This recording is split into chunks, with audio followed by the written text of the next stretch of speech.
What made the show really intriguing compared to Maisel was that it was set in the present day. It was sort of set in an existing world at the sort of upper echelon of that world, whereas Maisel was a woman's journey into a stardom. This is an established world that is in trouble. And so that initial sort of premise felt very different. We had to deal with certain modern aspects like cell phone, and the music was wide open, how we were going to deal with the contrast between ballet music and score, and it felt different enough so that we really took a fresh approach to it. The one thing that's really cool about it is the way that, the dialogue is all this like quick, pacey banter.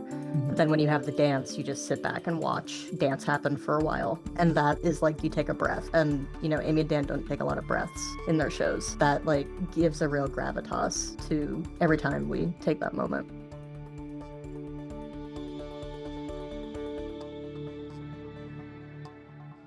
Hi, I'm Gordon Burkell from Filmmaker U. At Filmmaker U, we create courses for film professionals to deepen and diversify your existing skill set. You can learn more at filmmakeru.com, or of course, follow us on Instagram at filmmaker_u. Every week we interview a film professional, discuss their work, and this week I'm joined by the team behind Étoile.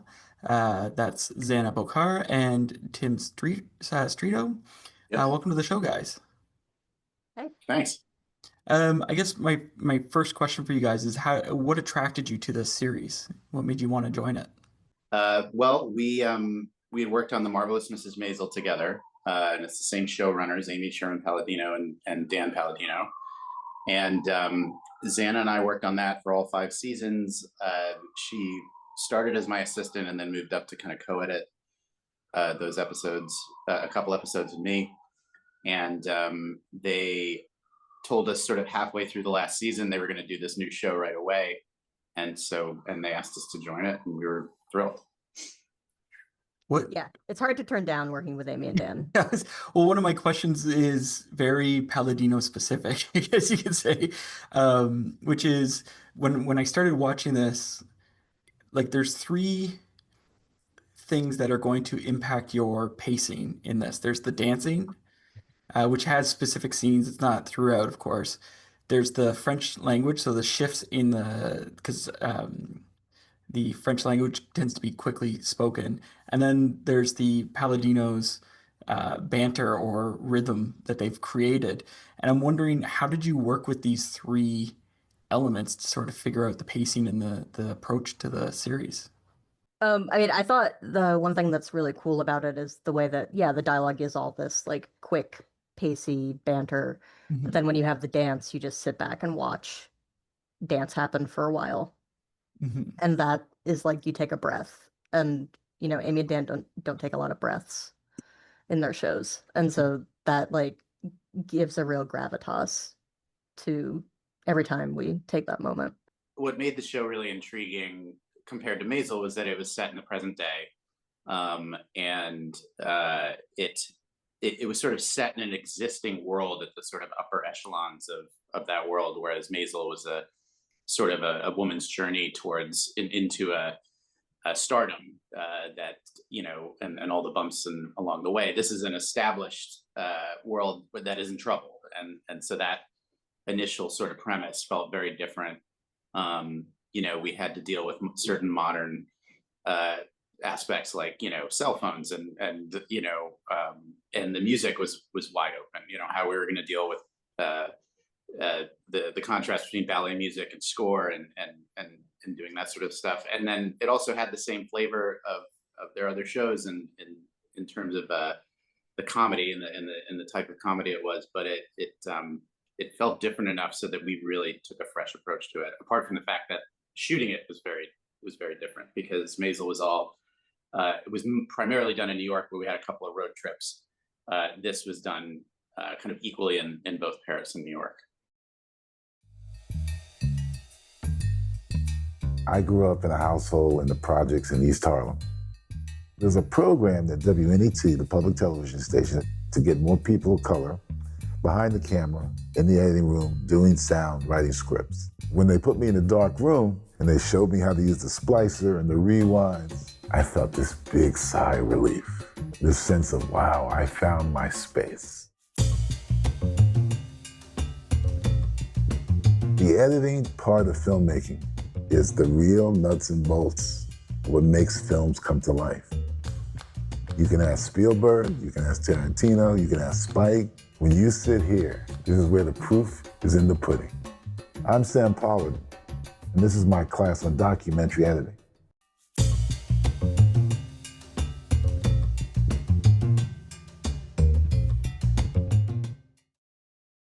How much did you guys know about dance before? And was there like, an education camp or something, or how did you get prepared so you could have a dialogue about it?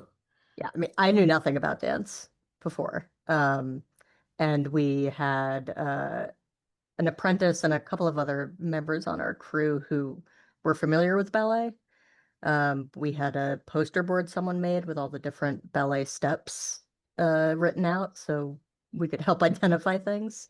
But I think we mostly relied on the script notes and feedback from the choreographer and from Amy, because Amy has a dance background.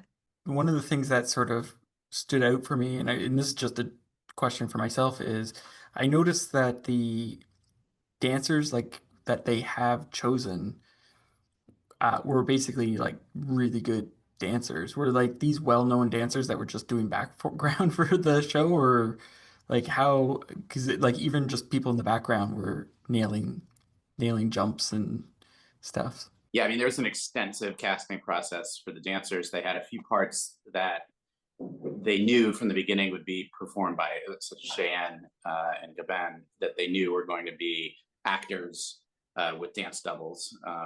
And then they had other characters who were smaller characters, but were dancers that were going to act.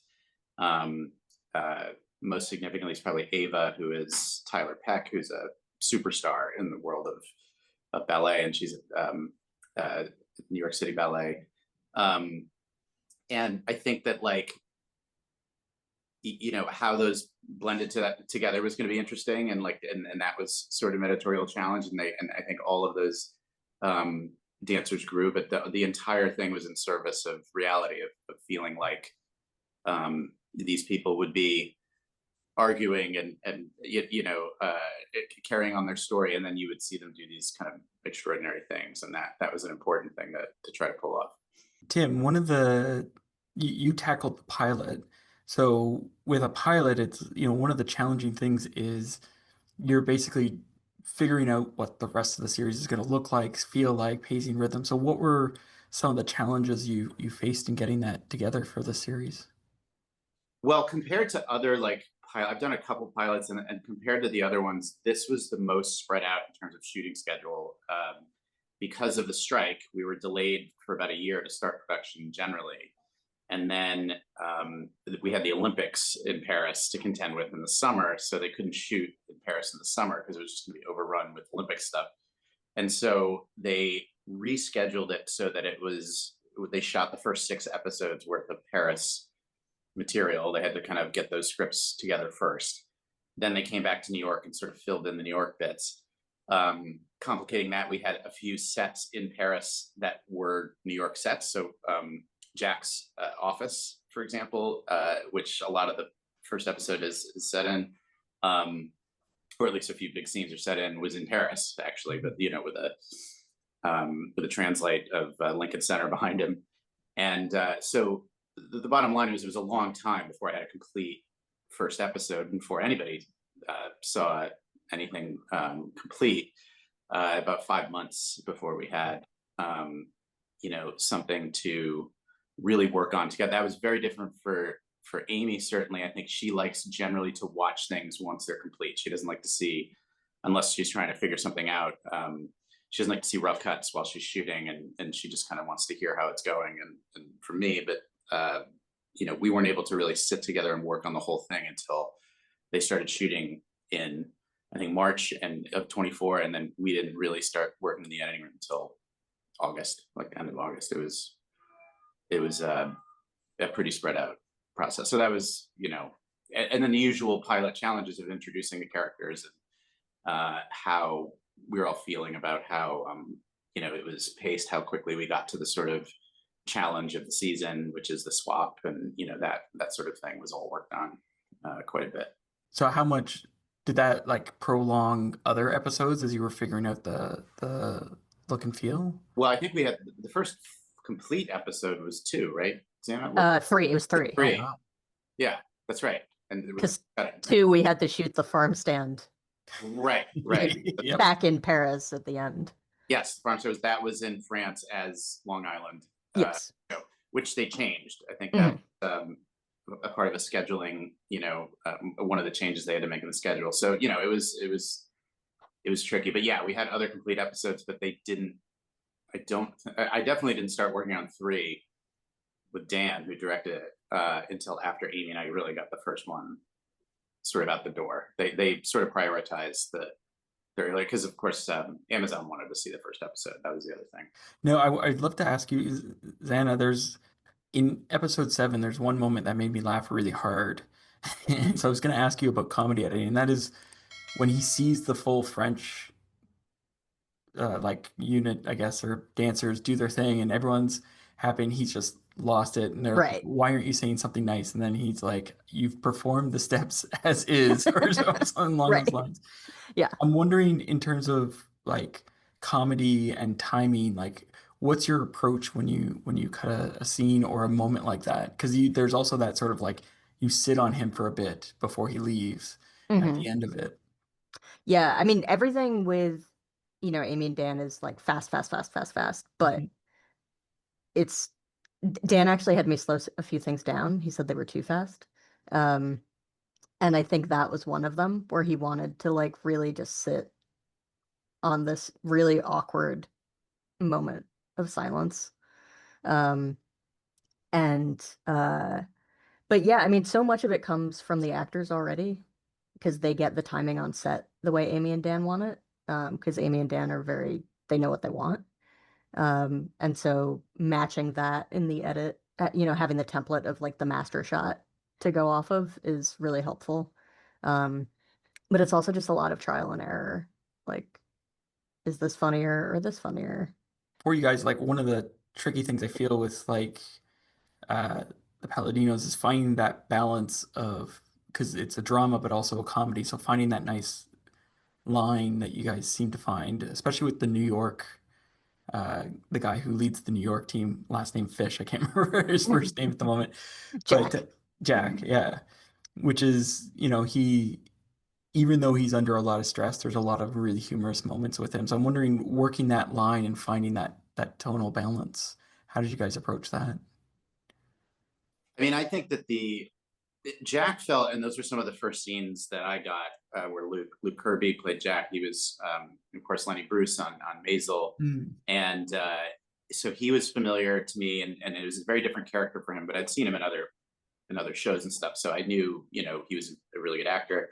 But he sort of hit the ground running, and I felt like that those early scenes, like in The Office, felt like very much of like a flavor I was familiar with.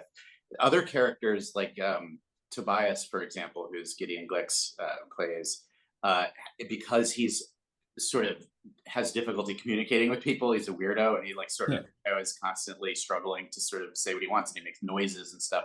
That was a very different type of character. He wasn't this kind of over articulate character. He would go on these rants about crazy non sequiturs and things, like when he was working with them. But that felt very different. And so that took, a little bit of time to figure out that, Gideon was so great in that performance. He was also one of the writers on the show. So that I think he had a really fully fleshed out idea of who Tobias was. And then, as you said at the beginning, like we had French actors speaking in English at times and switching back and forth between French and English. And that was tricky because there was 2 elements of that were tricky. One was that we had subtitles, and they're going very quickly, and it was like, how fast can people read these? Do we have to pare down this amount of text that's on screen? Are we losing some of the poetry of the jokes and stuff, like when we're condensing some of the subtitles? So that was a debate, kind of in a case-by-case basis. And then just when they would switch to English, like they would be speaking like, fluidly in English, but because you had just been hearing French, it took a second sometimes to adjust, and we'd be like, oh, I think we need to ADR that line and get it clearer. But then when you'd listen to it kind of isolated, be like, no, that sounds pretty good. And so it just kind of, in context, it was I think it was the switch from between the two languages. That's sort of your brain as a non-bilingual person. I was sort of like, I think that's what was happening. Did your French improve over over the film? My friend, I took French until through middle school, so yeah, it's improved since then. but yeah, it's definitely not it's not strong. But we had our one of our assistants spoke French. She was French Canadian, and so that helped. She helped kind of keep us on track. And our script supervisor in France was amazing. And she sort of, she was bilingual. She was particularly bilingual. She understood about different regional accents and stuff like that. So that was actually really helpful.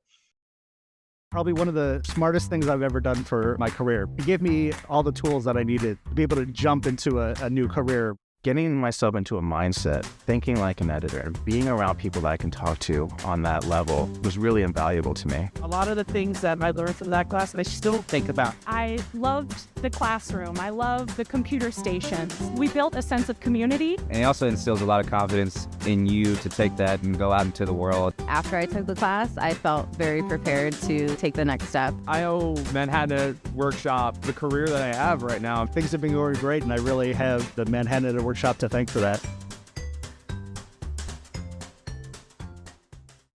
What was the scene that you were particularly proud of the work you put into it and how it came out? I mean, for me, the one where in episode 7 where Mishi gives her drunk toast about her mom, that was like reading the outline and seeing that scene was coming was like a little scary because it's such an intense scene. For Thais, who played Mishi, was not an actress. She was a dancer.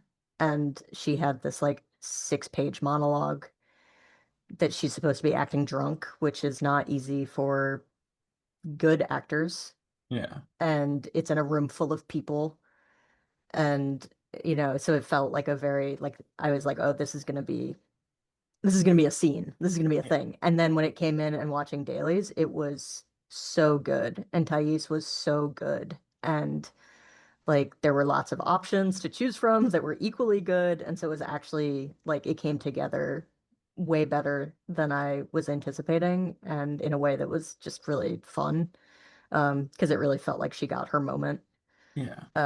Even though it's, horrible and embarrassing, it was still like a very satisfying thing to have happen. And then when I worked with Dan on the scene, we made some changes. There were a couple things he had done on set that he knew he wanted to make happen in the edit and stuff, but overall it maintained a lot of the shape that it had beforehand. And so that, that feels good.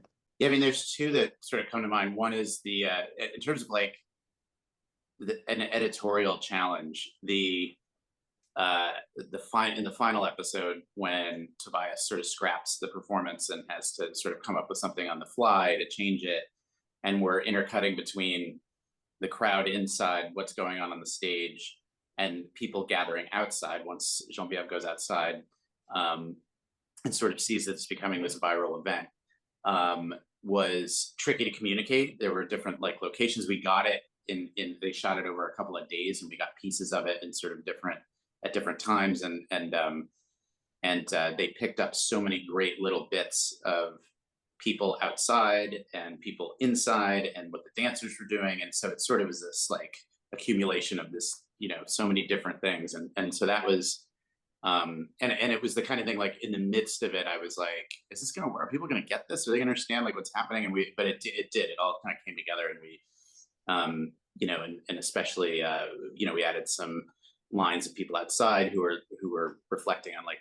like, oh, here it is. Like they said, this is what I saw on Instagram, and, that kind of stuff.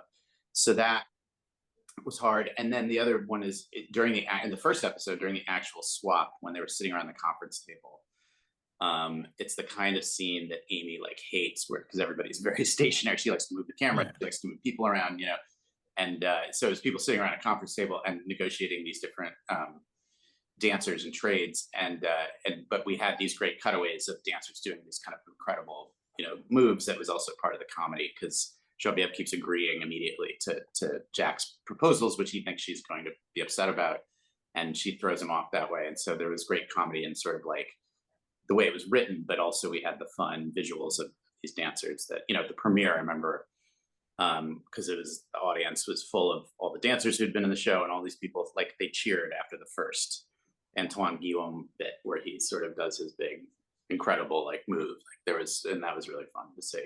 That got a real reaction. I have one last question for you guys. What is your favorite guilty pleasure film or TV show to watch? I can very quickly answer that. It's Murder, She Wrote. Oh, awesome. That's a good one. That we watched that. You've been watching that for years. We literally we put that on before we go to bed. That's like, we got a half hour before we want to go to bed. You want to wind down, you want to have something on. We put on Murder, She Wrote. Wow. And we've probably seen it like 6 times. Which That's is like your favorite a episode? 12-season show with 22 episodes a season. Like, there's a lot of Murder, She Wrote.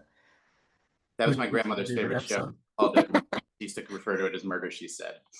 I do this thing like whenever I have time to myself, and I don't have to like negotiate what we're watching with the other people in my family.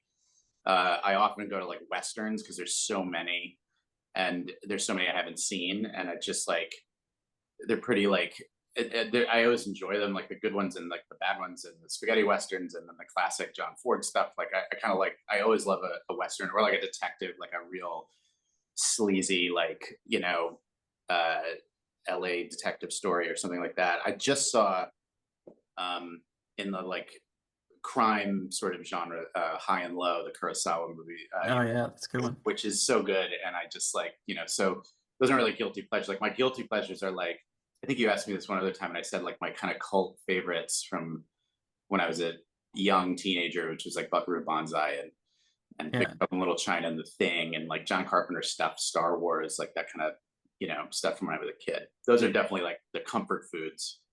Have you seen American Primeval on Netflix? I haven't. No. It's pretty good. They've gone all in on like trying to make it as realistic. So if that's not the style, if you prefer those sort of old westerns, then it might. Yeah, not I like it all. It's great. I go through phases where I'm like reading westerns and watching them a lot because no one else in my household. Yeah. So. Well, thank you so much for letting me interview you guys. Oh, thank you. Thank you. And that's it for this week, everyone. Make sure to check us out at filmmakeru.com or, of course, on Instagram at filmmaker_you. I'm Gordon Burkell. Thanks for watching.